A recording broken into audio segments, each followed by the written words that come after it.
Benar Tuhan, segala kemuliaan, segala hormat, segala sembah syukur hanya bagi satu nama yang kudus, nama yang penuh kuasa, yaitu nama Tuhan kami Yesus Kristus. Kami doa segala pujian penyembahan kami boleh menyenangkan hati Tuhan. Dan kami percaya ketika hati Tuhan disenangkan, hadirat Tuhan dicurahkan. Dalam hadirat Tuhan yang tercurah ada berkat, ada sukacita, ada mujizat. Siapapun yang hadir, yang sakit Tuhan sembuhkan, yang terikat Tuhan berikan kelepasan, bahkan ada kemenangan yang pasti Tuhan nyatakan dalam hidup kami. Terima kasih Tuhan, terima kasih. Dan dengan ucapan syukur kami mau bawa hati kami Tuhan. Kami mau siapkan hati kami untuk terima kebenaran firman-Mu. Isi hati-Mu, berbicara bagi setiap kami, ajar kami, didik bentuk setiap kami. Apapun yang disampaikan adalah berasal dari isi hati Tuhan. Karena kami percaya kalau yang disampaikanlah isi hati Tuhan, pasti ada kuasa, pasti memberkati dengan sempurna. Dan kami bersatu hati berdoa. Kami menyerahkan hamba-Mu yang kepercayaan untuk menyampaikan firman sore malam hari ini. Bapa, urapan Tuhan mengalir atas hamba-Mu ini Tuhan. Tuhan sucikan, Tuhan yang layak untuk tubuh musi balik kaki salib-Mu Tuhan. Jika ada dosa Tuhan memohon ampun kelemahan tubuh Kau yang berikan kekuatan. Hamba gak bisa apa-apa tanpa Tuhan, hamba gak layak tanpa Tuhan, hamba lemah tanpa Tuhan.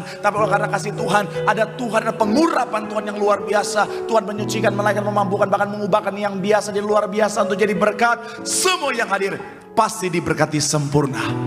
Isi hati-Mu yang disampaikan, segala kemuliaan hanya buat Tuhan. Dalam nama Tuhan Yesus yang siap diberkati dengan sukacita, sama-sama kita katakan amin. Tepuk tangan yang paling meriah buat Tuhan. Silakan duduk saudara. Terima kasih buat setiap rekan-rekan yang sudah melayani dengan luar biasa. Dan dari mimbar ini saya mau sampaikan salam damai sejahtera. Shalom. Sekali lagi shalom. Haleluya. Dalam Tuhan ada sukacita, amin. Dan di mana ada sukacita pasti ada senyuman di wajahnya. Boleh sama-sama berikan senyuman dulu. Jumpai kanan kirimu, depan belakangmu, katakan mari bersukacita dalam Tuhan. Yuk minimal 2-3 orang, kiri kananmu, depan belakangmu, dengan senyuman yang paling manis. Walaupun tanggal tua. Haleluya. Ini lagunya biasanya udah di saatku tak berdaya, atau ku perlu Kau.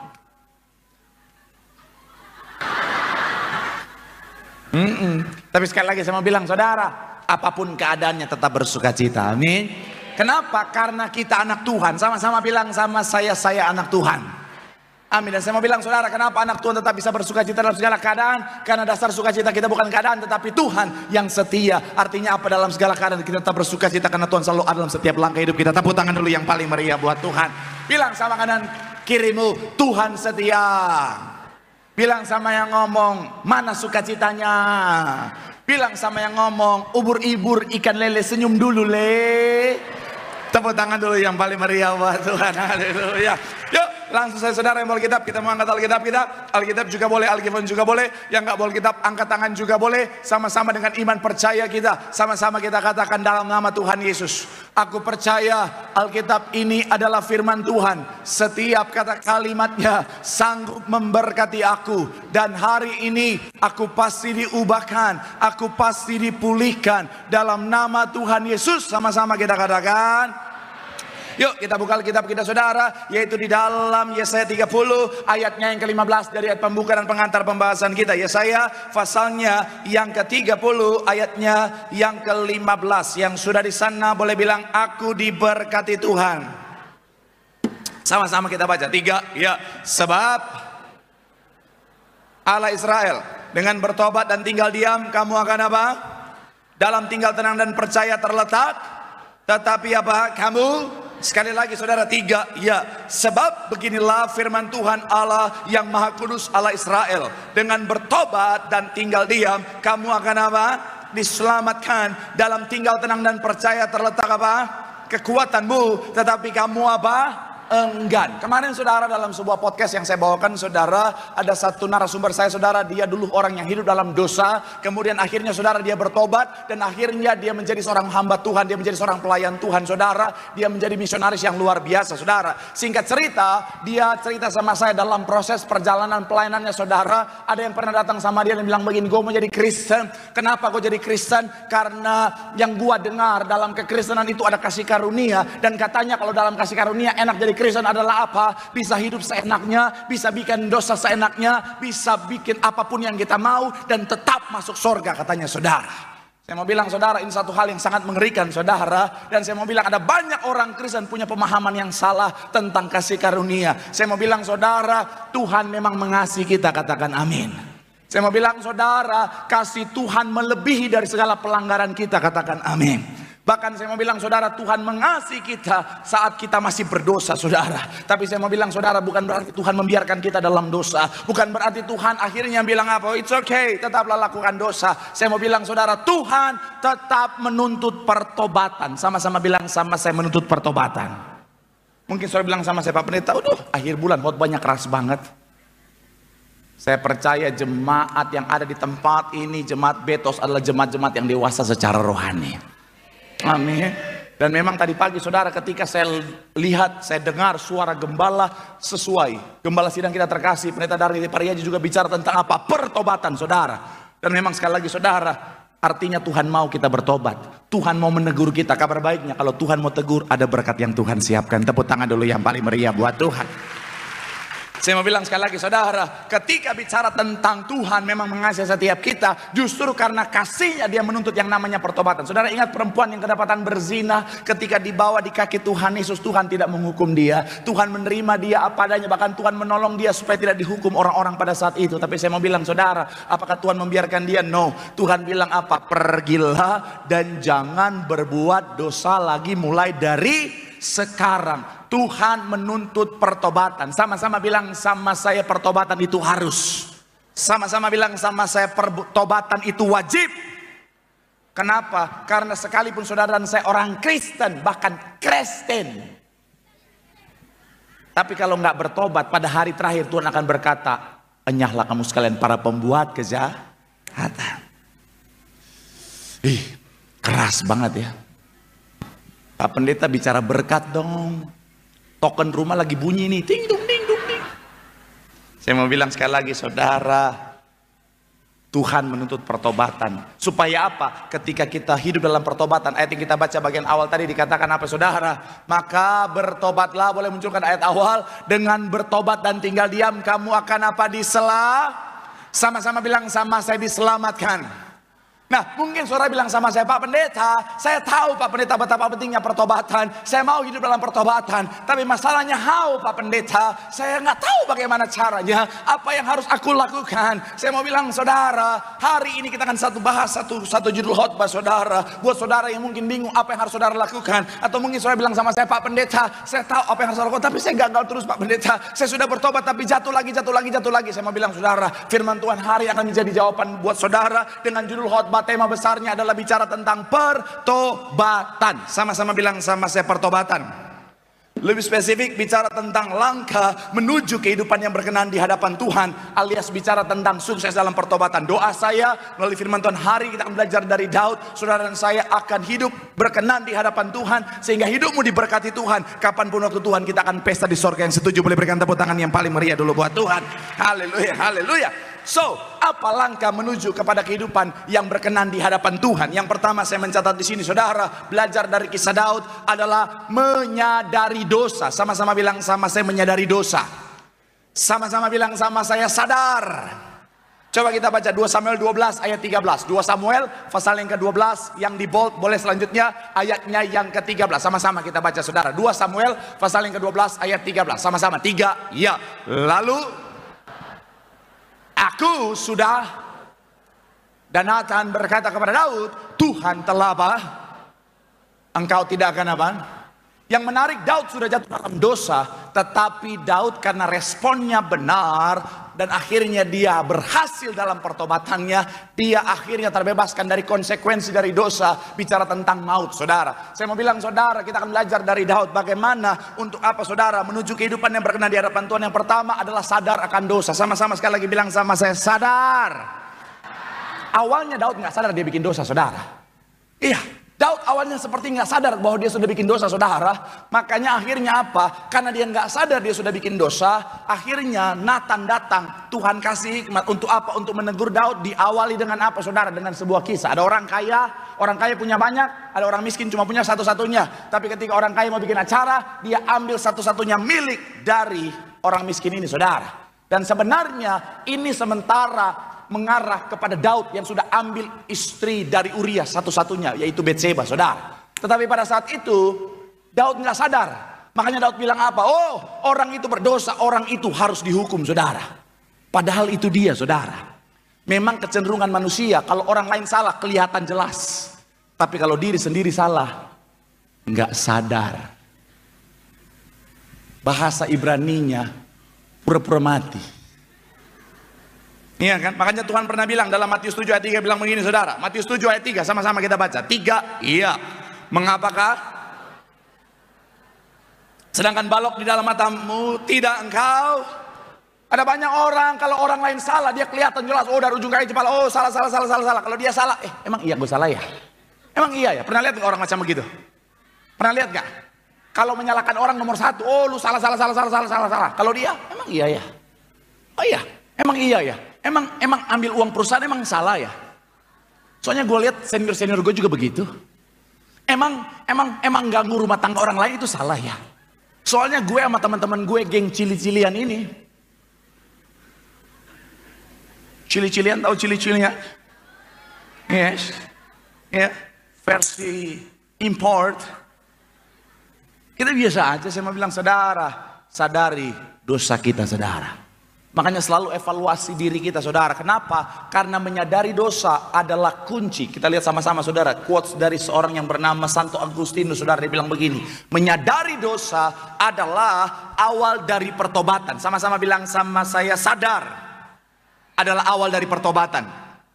Artinya kalau kita balik, tanpa kesadaran tidak ada pertobatan. Dan C.S. Lewis bilang begini, saudara, orang yang tidak menyadari dosanya adalah orang yang sakit. Makanya selalu evaluasi diri. Kalau kita salah evaluasi, saatnya kita harus sadar. Sama-sama bilang sama saya, sadar. Bilang kanan kirimu, sadar. Bilang sama yang ngomong, itu awal mula pertobatan. Tepuk tangan yang paling meriah buat Tuhan. Haleluya. Yang kedua, apa langkah menuju kepada kehidupan yang berkenan di hadapan Tuhan? Yang kedua, belajar dari Daud adalah mengakui dosa. Sama-sama bilang sama saya, mengakui dosa. Sama-sama bilang sama saya, mengakui. 2 Samuel 12 tadi, saudara, sekali lagi ayat yang ke-13. Ayatnya yang ke-13, sama-sama kita baca. 3, ya. Lalu aku sudah berdosa kepada Tuhan. Belajar dari Daud, setelah dia sadar dia berdosa, dia mengakui dosanya di hadapan Tuhan. Sama-sama bilang sama saya, mengakui dosanya. Amin. Apa itu mengakui? Kamus Besar Bahasa Indonesia bilang begini, saudara. Mengakui artinya membenarkan dalam tanda kurung tuduhan dan sebagainya terhadap dirinya, kemudian menerima dan menyatakan dalam tanda kurung bahwa dirinya salah atau keliru dan sebagainya, dan yang selanjutnya menanggung akan apa? Konsekuensi dari kesalahan, saudara. Ini sejalan dengan 1 Yohanes 1 ayat 9 dulu kita baca, saudara. 1 Yohanes 1 ayat yang ke-9. Yuk sama-sama, 3, ya. Jika maka dan sama-sama bilang sama saya, mengaku dosa. Sama-sama bilang sama saya, Tuhan mengampuni, Tuhan menyucikan. Artinya kalau kita balik, kalau tidak ada pengakuan dosa, tidak ada pengampunan, tidak ada penyucian. Dan saya mau bilang, saudara, kata mengaku bahasa aslinya adalah homologeo. Punya makna apa? Tidak menolak, tidak mengelak, atau bertanggung jawab. Sejalan dengan mengakui kata menurut sesuai dengan KBBI, saudara. Dan saya mau bilang, saudara, ini penting bagi setiap kita, saudara. Kenapa? Karena sekali lagi, pengakuan dosa menurut C.S. Lewis bukanlah akhir dari segalanya, tetapi awal dari sebuah permulaan yang baru, yaitu apa? Pertobatan, kehidupan baru. Kemudian Bonhoeffer bilang begini, orang yang mengaku dosanya dengan sungguh-sungguh akan menerima pengampunan dari Tuhan. Sejalan dengan 1 Yohanes 1 ayat 9. Martin Luther bilang begini, saudara, pengakuan dosa adalah tindakan kerendahan hati yang membawa kita lebih dekat kepada Tuhan. Saya mau bilang, saudara, orang setelah sadar, dia harus mengakui dosanya di hadapan Tuhan. Karena dengan mengaku dosa, sama-sama bilang sama saya, ada pengampunan. Ada banyak orang sadar dia berdosa, tetapi dia tidak mau mengakui dia sudah berdosa. Apa maksudnya bicara tentang dia tidak mengakui, dan apa ciri-cirinya? Saya mau bilang, saudara, orang kalau dia sadar dia berdosa tapi nggak mau mengakui, biasanya dia akan menyalahkan hal-hal lain di luar dia atas tindakan kesalahannya. Pernah dengar nggak ada orang berdosa udah salah, dia tahu dia salah, tapi dia bilang, Iya saya salah tapi gara-gara dia. Iya saya salah tapi gara-gara keadaan. Iya saya salah tapi gara-gara si A, si B, si C dan lain sebagainya. Pernah lihat orang macam begitu saudara? Iya, dia sadar dia salah tapi nggak mau mengakui. Ada seorang ibu jadi pelakor. Iya. Terus dia bilang begini, saya jadi pelakor gara-gara suami saya. Dia buang saya, makanya saya jadi pelakor, saya rusak rumah tangga orang lain. Siapa yang salah menurut saudara?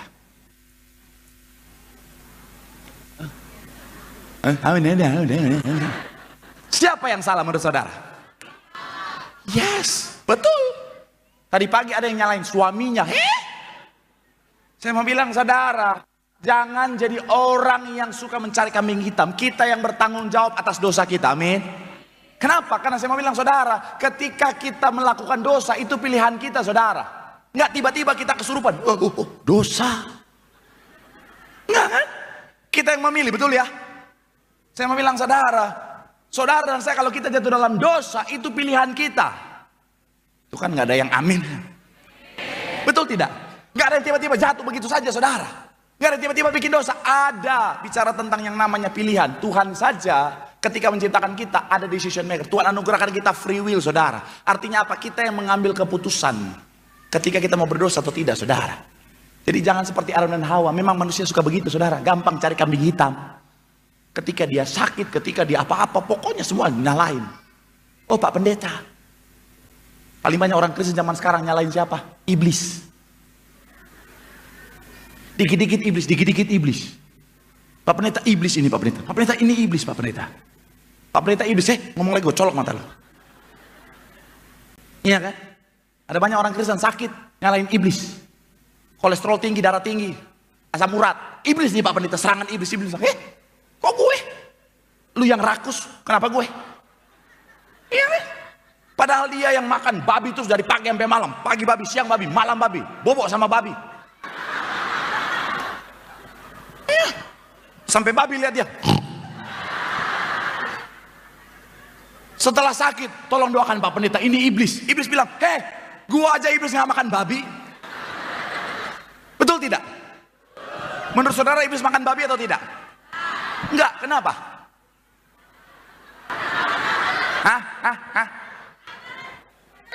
Haram darah Yesus, bukan haram.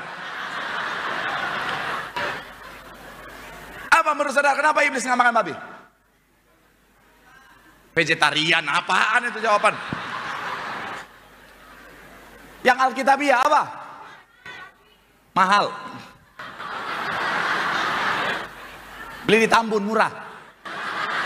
Yang sebelah sini, kenapa iblis nggak makan babi?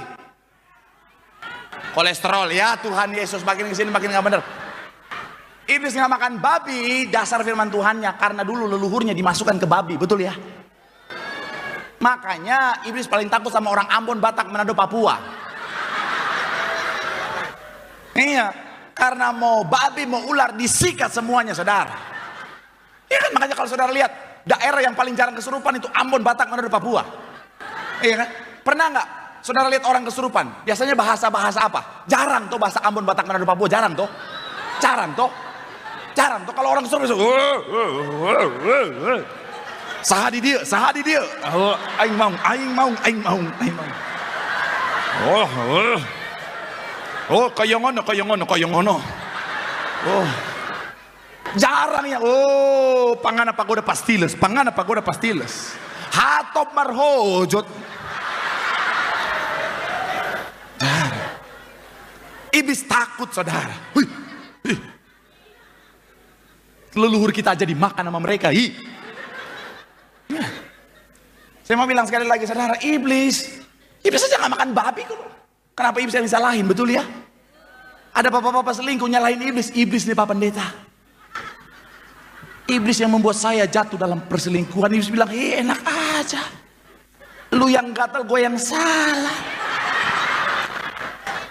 Iblis bilang, gua aja iblis gak pernah selingkuh bos.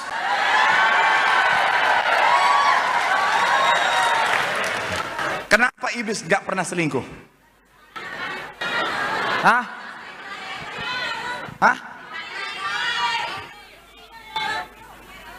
Yes, betul. 2 juta rupiah. Minta sama koordinator. Karena istrinya iblis betul.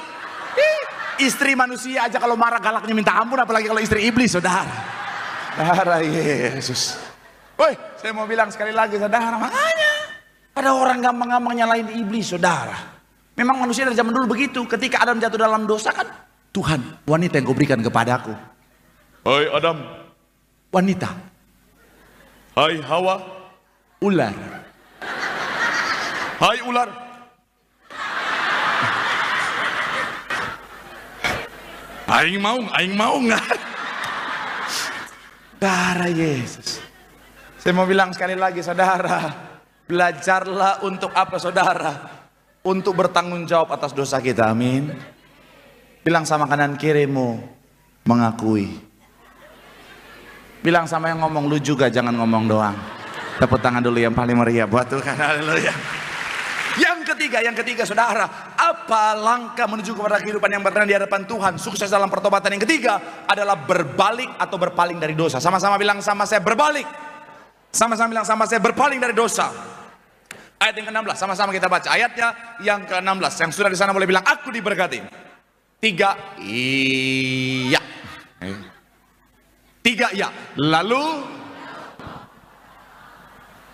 ia berpuasa dengan apa? Dan apabila ia masuk ke dalam semalam-malaman itu, ia berbaring. Sekali lagi saudara, lalu Daud memohon kepada Allah, dan oleh karena anak itu, ia berpuasa dengan apa? Tekun. Dan apabila ia masuk ke dalam semalam-malaman itu, ia berbaring di. Yang ketiga, apa yang membuat Daud sukses dalam pertobatannya? Setelah dia sadar, setelah dia mengakui dosanya, dia berpaling dari dosanya. Sama-sama bilang sama saya, berpaling. Awalnya Daud itu melihat dosa, pikirannya, fokusnya tertuju kepada dosa. Tapi setelah dia sadar, setelah dia mengakui, dia berbalik. Untuk apa? Untuk fokus melihat Tuhan. Makanya dia berhasil hidup dalam dosa. Sedikit saya mengajak saudara untuk melihat gambar ini, saudara. Rancangan Tuhan adalah saudara dan saya menikmati sorga. Rancangan Tuhan adalah kita pesta dalam kerajaan sorga, kehidupan kekal. Tetapi karena dosa, hamartia, melenceng dari sasaran, yang tadinya ke sorga, kita menuju pada kebinasaan kekal. Nah, makanya orang ketika dia sudah ada dalam dosa, yang harus dia lakukan pertama kali sadar, dia sementara menuju kepada arah yang salah. Kemudian dia mengakui dosanya, tapi nggak cukup sampai di situ. Karena jika tidak, dia akan tetap menuju kepada dosa. Karena arah langkahnya menuju ke dosa, dia harus berbalik, berpaling, kembali ke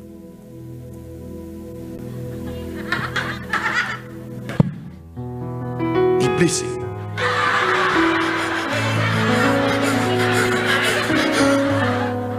Iblis bilang, gue lagi baterai. Saya mau bilang sekali lagi, saudara harus berpaling. Karena kalau tidak ya, saudara udah sadar berdosa, saudara sudah mengakui di hadapan Tuhan, Tuhan aku sudah berdosa.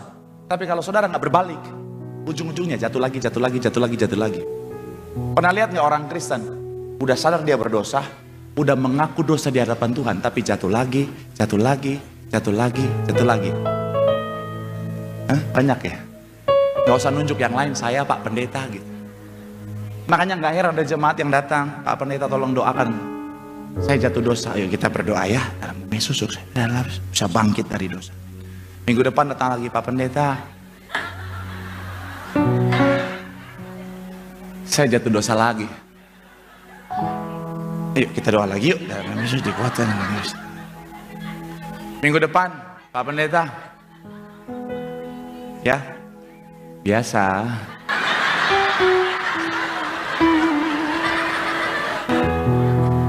Oh ya, minggu depan Pak Pendeta, iya bikin member aja, member. Mau 6 bulan apa 1 tahun ini? Karena nggak mau berpaling dari jalan yang salah, amin. Makanya firman Tuhan bilang begini, saudara. Wahyu 2 ayat 5 dikatakan apa? Wahyu 2 ayatnya yang ke-5. Dikatakan begini, sebab itu ingatlah betapa dalamnya engkau telah jatuh, bertobatlah dan lakukan lagi. Sama-sama bilang, sama saya lakukan lagi. Sama-sama bilang, sama saya berpaling. Sama-sama bilang, sama saya kembali. Karena kalau tidak, jatuh lagi, jatuh lagi. Apa sih yang bikin Daud jatuh?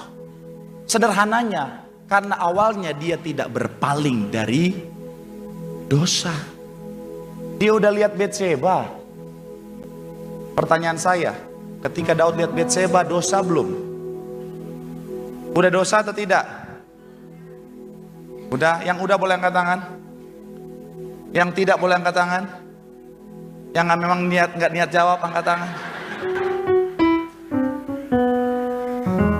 Kalau ditanya udah dosa atau belum? Belum. Itu baru level cobaan. Belum jadi dosa. Dia kan nggak sengaja, betul ya? Dia lagi jalan di soto istana, sore-sore lagi mau menikmati senja, sambil ngopi dan dengerin lagu Bernadia. Tak sengaja lewat depan rumah, nggak kayak gitu, nggak gitu. Tak sengaja dia lihat Batseba lagi mana. Apakah udah dosa? Belum. Itu baru sampai level cobaan. Sayangnya dia liatin terus. Kalau pada saat level cobaan dia langsung, oh dalam nama Tuhan Yesus, Tuhan sucikan, kuduskan mataku ini. Mata kiri mataku, mata kanan mataku, mata. Aman. Sayangnya dia liatin terus.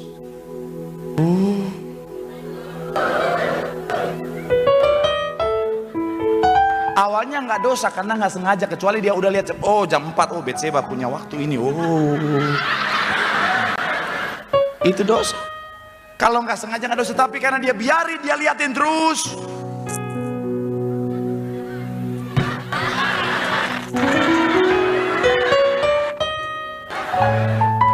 Ubur-ubur ikan lele menyala le.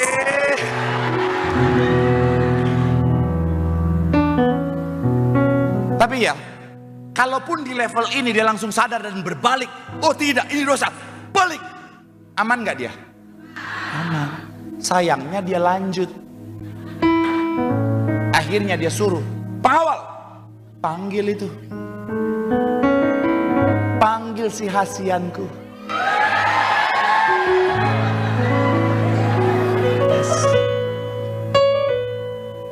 Tanya, single atau udah nikah? Aku sudah menikah. Seandainya saya langsung berbalik, oke, sorry, kita berhenti sampai di sini. Aman. Ini udah tahu udah punya suami, sikat terus. Makanya klimaksnya jatuh dosa. Saya mau bilang saudara, seandainya dia berbalik, dia nggak akan jatuh dalam dosa, betul ya? Perbandingannya siapa? Yusuf. Pertanyaan saya, cantikan mana, Batseba atau Tante Poti? Hah? Cantikan mana? Yang bilang Batseba boleh angkat tangan. Survei macam apa ini? Yang bilang Tante Poti?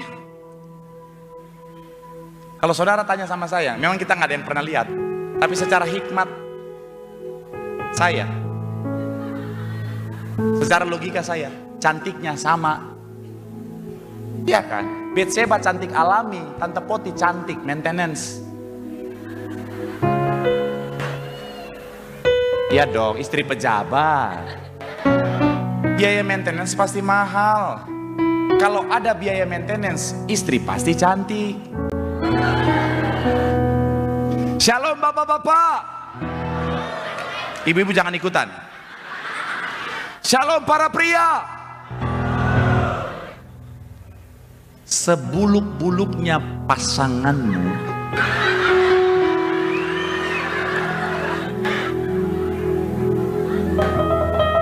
seabstrak-abstraknya istrimu, Kalau maintenance lancar, cantik bos.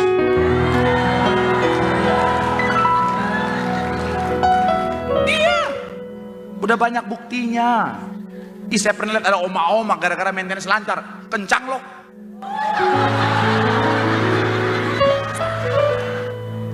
Iya. Tetapi sebaliknya, secantik-cantiknya pasanganmu, secakep-cakepnya, cantik-cantiknya istrimu, kalau nggak ada biaya maintenance, buluk loh. Saya udah lihat banyak, saudara. Makanya ada laki-laki yang bilang, dulu waktu masih pacar cantik, pas udah nikah jelek. Ya karena dulu dia dirawat sama bapaknya. Sekarang dirawat sama kau, maintenance kurang. Maka saya mau bilang buat bapak-bapak ya, shalom bapak-bapak.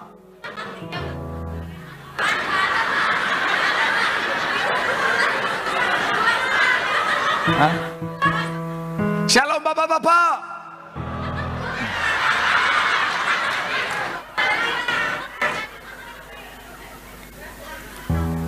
Mumpung sudah mau gajian, masuk bulan yang baru, gaji baru datang, tambah biaya maintenance istrimu. Betul ibu-ibu? Mata duitan. Kalau ditanya sama-sama cantik lah. Tapi kalau saya ganti pertanyaannya, godaan siapa lebih berat? Yusuf atau Daud? Hah? Yusuf. Daud cuman visual jarak jauh lagi. Yusuf udah deket visual touching lagi. Iya kan? Udah dipeluk loh itu. Shalom Ucu. Ada sukacita. Ya. Tapi yang membedakan, Yusuf berbalik dari dosa.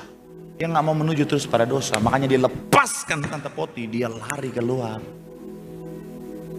Saya percaya seandainya dia tetap stay di dalam, dia nggak mau berbalik, nggak mau berpaling dan tante, jangan. Saya pastikan jatuh bos. Saya mau bilang hati-hati, jangan ada kesombongan. Siapapun kita jangan bilang, oh Pak Pendeta saya udah malang melintang dalam dunia pelayanan. Sekalipun saudara pendeta besar yang urapannya luar biasa, setiap kali lewat jemaat roboh.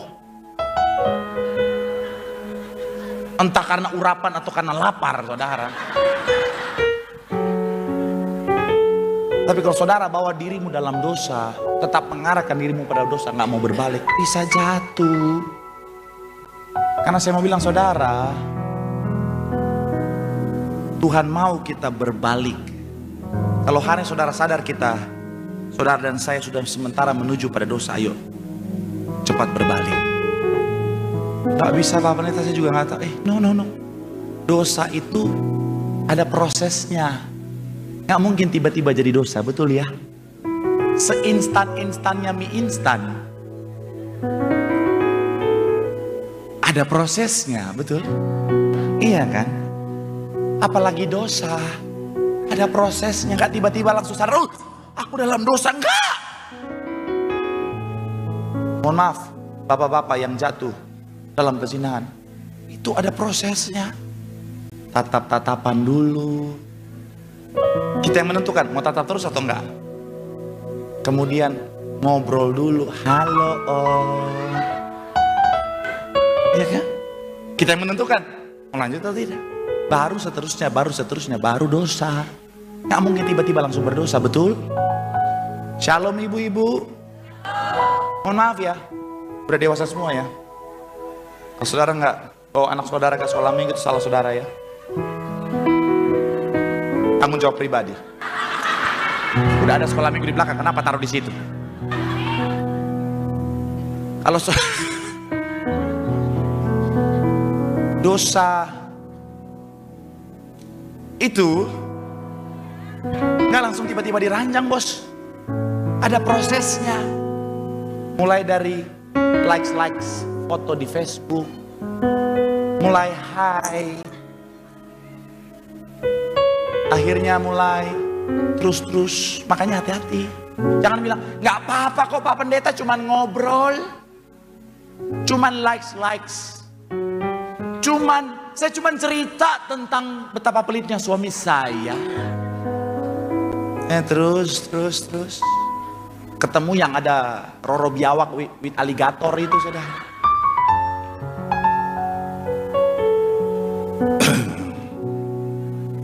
Kok suami kamu kayak gitu sih?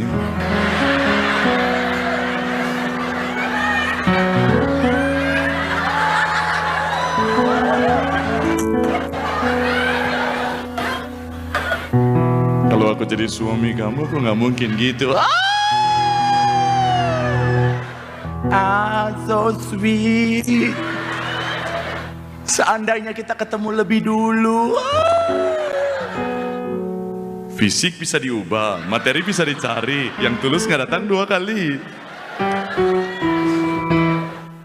Shalom anak muda. Dosa nggak tiba-tiba dosa. Ada prosesnya.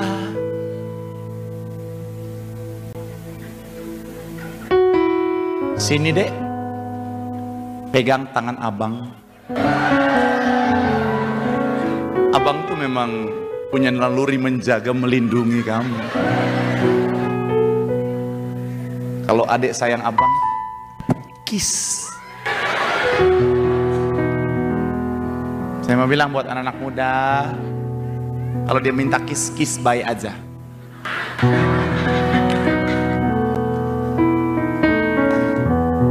Kalau dia mulai ajak berdua-duaan tempat sepi, padahal nenek udah bilang itu berbahaya, cepat berpaling. Amin.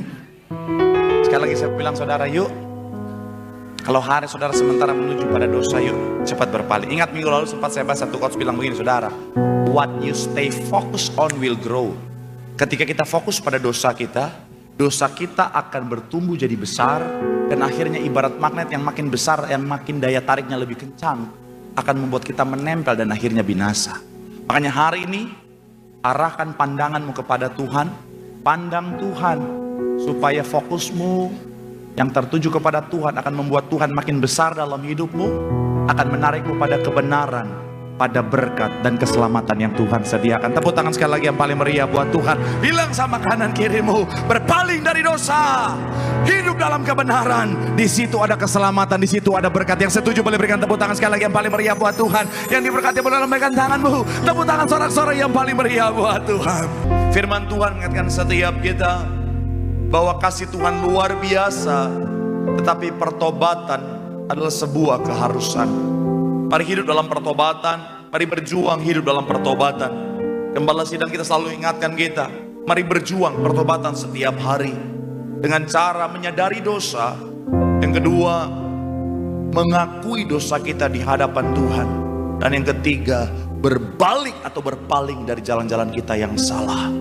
Mari hari ini, ketika kau sadar kau sudah salah dalam melangkah, arahkan kembali hati dan pikiranmu, langkahmu, kehidupanmu kepada Tuhan.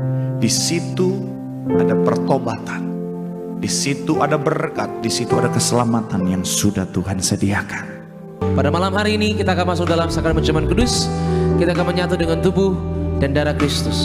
Mari saudara boleh siapkan roti dan anggur.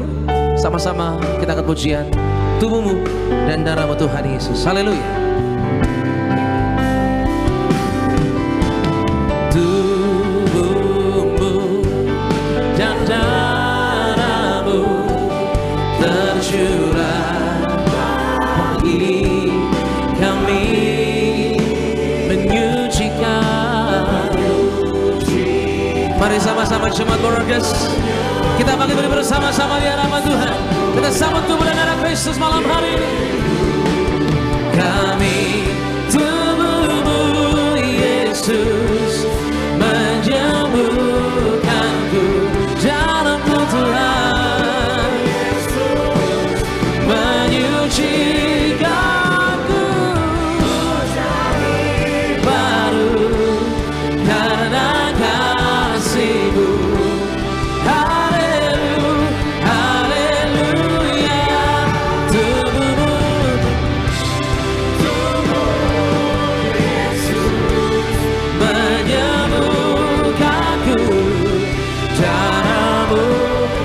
Yesus menyucikanku menjadi baru karena kasih-Mu.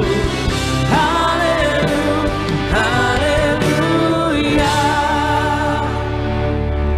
Amin semua. Aminnya boleh lebih kencang lagi.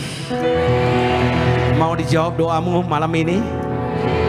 Sebelum kamu pulang, kamu mau dapat mujizat Tuhan? Percaya saja. Kita sudah masuk di awal akhir zaman. Jangan takut, jangan gentar. Kita yang punya minyak dan yang punya anggur tidak dirusakkan. Yang punya minyak dan anggur tidak akan mengalami bahaya celaka. Walaupun hari-hari ini kita lihat begitu banyak bahaya celaka mengintai kita, tapi jangan takut, jangan khawatir, jangan cemas. Kita jemaat Tiberias punya minyak dan anggur. Asal jangan cobain Tuhan. Amin. Pada saat Yohanes dibuang di Pulau Patmos, dia mendapat pewahyuan dari Yesus. Di kitab Wahyu 6 ayat 6, dan aku mendengar seperti ada suara di tengah keempat makhluk itu berkata, secupak gandum sedinar dan 3 cupak jelai sedinar. Tapi ada perintah dari Tuhan Yesus, jangan rusakkan yang punya minyak dan yang punya anggur. Siapa yang punya minyak dan anggur dengan iman katakan saya. Siapa yang punya minyak dan anggur katakan saya. Sama-sama saya katakan tidak mengalami mara bahaya, tidak celaka, tidak mengalami sakit penyakit, tidak dikalahkan oleh setan dan iblis, tidak bangkrut, tidak kekurangan, diberkati ratusan kali ganda, tidak mengalami resesi ekonomi, bahkan akan setiap hari resepsi ekonomi. Katakan amin. Tuhan memberkati kita, sama-sama katakan amin. Saya mau bacakan firman Tuhan di doa perjamuan kudus di kitab Yohanes 6 53 sampai 55. Maka kata Yesus kepada mereka, aku berkata kepadamu sesungguhnya, jikalau kamu tidak makan daging anak manusia dan minum darahnya, kamu tidak mempunyai hidup dalam dirimu. Barang siapa makan dagingku dan minum darahku, maka ia mempunyai hidup yang kekal, dan aku akan membangkitkan dia pada akhir zaman. Sebab dagingku adalah benar-benar makanan, dan darahku adalah benar-benar minuman. Kekasih Tuhan, firman Tuhan sudah di dalam kita dan kita sudah dalam Dia. Mintalah, carilah, ketuklah, pintu akan dibukakan bagimu. Firman Tuhan di Matius 18 ayat 19, jika 2 orang saja di dunia ini sepakat unity, maka perlu membangun mesbah Tuhan di rumahmu. Pagi berdoa, malam berdoa. Maka firman Tuhan mengatakan, kalau kita sepakat dengan unity meminta apapun, Yesus sendiri mengatakan, Bapakku di sorga akan mengabulkan doanya. Akan itu adalah pada saat kita punya kasih, pada saat kita punya pengharapan, kita punya iman. Itulah vehicle yang membawa kita kepada kasih. Kalau kasih kita mau mengampunin, doa kita dijawab, disitulah doamu dikabulkan. Tepuk tangan sekali lagi. Mari kita angkat roti di atas kepala kita dengan sepakat berdoa. Sama-sama berdoa di dalam nama Tuhan Yesus. Inilah roti yang telah turun dari sorga. Inilah tubuh Yesus Kristus yang tergantung di atas kayu salib. Pertama, yang memberikan keselamatan, memberikan hidup kekal di kerajaan sorga. Kedua, untuk menyempurnakan tubuhku agar saya sempurna, menyempurnakan jiwa dan rohku agar dibangkitkan pada akhir zaman. Ketiga, agar aku bersama keluarga, suami, istri, anak-anak dan orang tuaku tidak terkapar di meja operasi, tidak terkapar di rumah sakit, tidak terkapar di ruang ICU, tidak terkapar di ruang ICCU, tidak lumpuh, tidak pikun, tidak koma. Aku tolak kanker, tumor, leukemia, demam berdarah, flu babi, flu burung. Aku tolak semua COVID-19. Aku tolak HMPV, aku tolak human, aku tolak metapneumonia virus. Aku tolak dalam nama Tuhan Yesus. Aku tolak peperangan negara ke negara dengan peperangan dengan memakai biologis. Aku tolak semua dalam nama Tuhan Yesus Kristus. Inilah tubuh Yesus Kristus. Diberkati semua. Kekasih Tuhan, mari kita angkat anggur di atas kepala kita yang dibentuk menjadi darah Yesus Kristus. Percaya saja, amin. Sama-sama kita berdoa di dalam nama Tuhan Yesus. Inilah darah Yesus Kristus yang tertumpah di atas kayu salib sebagai perjanjian yang baru dan yang kekal. Pertama, yang memberikan pengampunan atas dosa-dosa dan kesalahan kami. Dan kami semua berjanji, hidup dalam pertobatan. Keluarga kami, keluarga yang kudus, menolak poligami, poliandri. Kami tolak percabulan dan perzinahan. Jauhkan keluarga kami dari perceraian. Bebaskan kami dari segala fitnah atas keluarga dan gereja kami. Kedua, untuk menyucikan dan menguduskan kami, agar kami semua termeterai sebagai warga sorga. Kami berdoa, punya rumah di bumi, punya rumah di sorga. Ketiga, di dalam nama Tuhan Yesus, oleh darahnya, oleh bilur-bilurnya, kita semua akan disembuhkan. Mulai hari ini, kami semua tidak migrain, tidak sakit kepala, tidak vertigo, tidak pendarahan. Kami tolak sakit kiste dan tumor. Kami tolak sakit jantung. Kami tolak pasang stent. Kami tolak pisau operasi. Kami tolak sakit paru-paru. Kami tolak flek. Kami tolak sakit TBC. Kami tolak sakit liver. Kami tolak sakit ginjal. Kami tolak gagal ginjal. Kami tolak cuci darah. Kami tolak bocor kreatinin. Kami tolak sakit diabetes. Kami tolak hepatitis A, B, C. Kami tolak darah tinggi. Kami tolak darah rendah. Kami tolak stroke. Kami tolak sakit apapun. Darah Kristus membalut dan menyembuhkan segala penyakitku. Sebutkan penyakitmu, letakkan tangan di mana sakit penyakitmu. Dengan iman hamba berdoa, hamba tidak berani curi kemuliaan-Mu. Kuasa-Mu Engkau nyatakan saat ini di tempat ini, sesuai dengan iman kami masing-masing. Kami percaya malam hari ini malam penuh mukjizat. Malam hari ini sesuai dengan iman kami masing-masing. Hamba berdoa dengan iman, mereka dengan iman. Hamba berdoa, Engkau lihat tangan mereka, letakkan di mana sakit penyakit mereka. Dengan bilur-bilur Yesus di kayu salib, semua disembuhkan. Sama-sama katakan amin. Sama-sama berdoa, Tuhan Yesus yang memerintahkan untuk diucapkan bahwa perjamuan kudus ini lebih dari roti mana. Bangsa Israel dengan roti mana menuju tanah perjanjian selama 40 tahun di padang gurun. Artinya dengan kuasa perjamuan kudus kita tidak miskin, tidak bangkrut, tidak kekurangan, tidur pun diberkati. Dengan roti mana setiap hari jubah baru. Artinya kita akan mulia, akan terbang ke sorga sepanjang masa. Pesta di sorga dengan roti mana setiap hari kasut baru. Artinya kami generasi majikan jadi kepala, bukan ekor. Naik, bukan turun. Apa saja yang kami kerjakan berhasil. Kami tolak gagal, kami tolak bangkrut, kami tolak kekurangan, kami tolak hutang-hutang pribadi. Hutang-hutang kami lunas di bulan ini. Kami tolak krisis global. Tuhan jadikan berkat global. Berkati dalam nama Tuhan Yesus. Dalam nama Tuhan Yesus, segala penderitaan, kesulitan, hambatan, rintangan, problema dan sakit penyakit sudah diselesaikan. Semuanya sudah diangkat di atas kayu salib. Inilah darah Yesus Kristus. Darah Yesus Kristus. Mari kita minum darah Kristus. Bawa minyak zaitun. Setelah didoakan ini akan jadi minyak urapan. Kita yang punya minyak dan yang punya anggur tidak dirusakkan. Amin. Setelah didoakan, percaya saja, setiap tetes minyak urapan tidak kembali dengan sia-sia. Inilah minyak urapan yang turun dari sorga, memuliakan Tuhan, memuliakan jemaat-jemaat-Mu. Setiap tetes minyak urapan tidak kembali dengan sia-sia. Ada pokok-pokok doa yang hamba angkat di atas mimbar. Kesulitan, hambatan, rintangan, problem dan sakit penyakit. Kami percaya doa orang yang benar bila dengan yakin didoakan, sangat besar kuasanya. Semuanya Engkau sudah selesaikan di atas kayu salib. Hamba urapin setiap pokok-pokok doa. Jawab doa mereka dalam nama Tuhan Yesus. Terima kasih Tuhan Yesus. Berkati jemaat-jemaat-Mu di dalam nama Tuhan Yesus. Malam hari ini malam penuh mukjizat. Malam hari ini malam penuh berkat. Malam hari ini kami pulang dengan jawaban.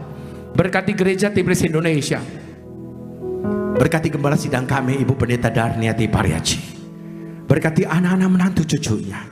Berkati pelayanannya penuh kuasa, mukjizat, kesembuhan dan berkat juga diberikan pada semua pendetanya, semua koordinatornya, semua pengerja-pengerjanya, semua jemaat-jemaat gereja Tibris Indonesia. Tangan kami punya kuasa, mulut bibir kami semua penuh kuasa. Setiap kami melangkah kaki menginjak tanah dimanapun jadi tanah perjanjian. Berkati Bapak Pendeta Aristo Pariaci. Berkati keluarganya, berkati pelayanan penuh kuasa. Berkati Bapak Pendeta Argo Pariaci. Berkati pelayanan Ibu Narges. Semakin dipakai Tuhan. Banyak melahirkan pendeta-pendeta muda yang luar biasa. Banyak menghasilkan singer-singer yang luar biasa. Bukan hanya dikenal oleh nasional, tapi dikenal oleh internasional. Berkati banyak keluar semua profesional-profesional muda, pengusaha-pengusaha muda yang sukses di tempat ini.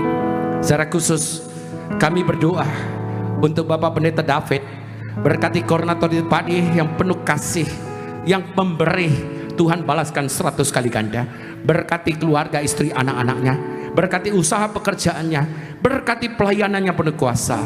Terima kasih Tuhan Yesus. Saat ini kami berkati worship leader yang hadir di tempat ini, semua singer, semua choir, semua pengerja-pengerja di tempat ini.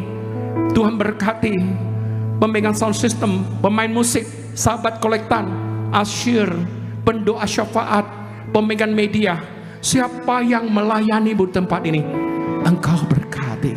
Saatnya Kau memberkati jemaat-jemaatmu di tempat ini. Mari dengan iman angkat kedua belah tanganmu, percaya saja, diberkatilah keluargamu, diberkatilah anak-anak cucu-cucumu, diberkatilah kedua orang tuamu, diberkatilah lumbung-lumbungmu, usahamu, pekerjaanmu, bisnismu, semua diberkati Tuhan. Saatnya Kau memberkati kami semua berlimpah-limpah. Tuhan perluas daerah kami, Tuhan sertai kami, jauhkan kami dari malapetaka, jauhkan kami dari sakit penyakit, pulihkan keluarga kami, pulihkan kesehatan kami, pulihkan ekonomi kami, pulihkan semua keuangan kami. Sebentar jemaat-jemaat akan pulang ke rumah masing-masing. Tuntun dengan malaikat surgawi sehingga mereka pulang tidak kekurangan satu apapun. Sepanjang minggu hamba serahkan semua pengerja jemaat-jemaatmu hanya ke dalam tanganmu. Tuhan Yesus pelihara mereka, Tuhan Yesus jaga mereka. Haleluya. Mari sama-sama kita katakan amin.